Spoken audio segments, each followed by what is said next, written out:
Seorang ibu rumah tangga berinisial RS 27 tahun diamankan unit reserse narkoba Polres Buleleng.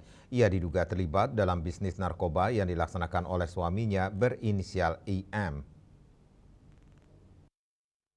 Kasat Narkoba Polres Buleleng AKP Putu Subite Bawo dikonfirmasi menjelaskan penangkapan IRT berinisial RS ini berkat pengembangan kasus sebelumnya di wilayah Kampung Kajanan, Kecamatan Buleleng.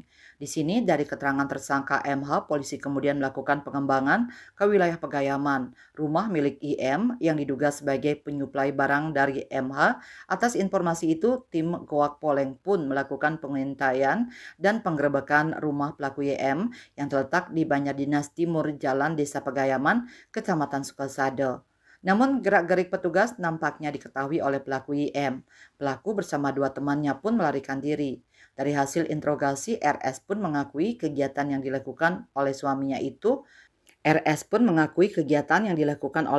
itu.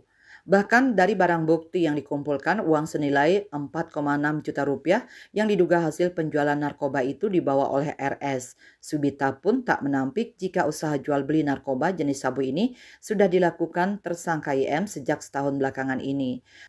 Polisi hingga kini masih menyelidiki asal barang yang didapat oleh pelaku IM ini.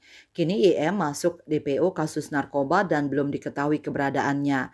Atas perbuatannya, pelaku RS dijerat dengan pasal 114 ayat 1 Undang-Undang Nomor 35 Tahun 2009 tentang narkotika dengan ancaman hukuman paling singkat 5 tahun dan paling lama 20 tahun penjara. Nyoman Yuda, Bali Pos melaporkan.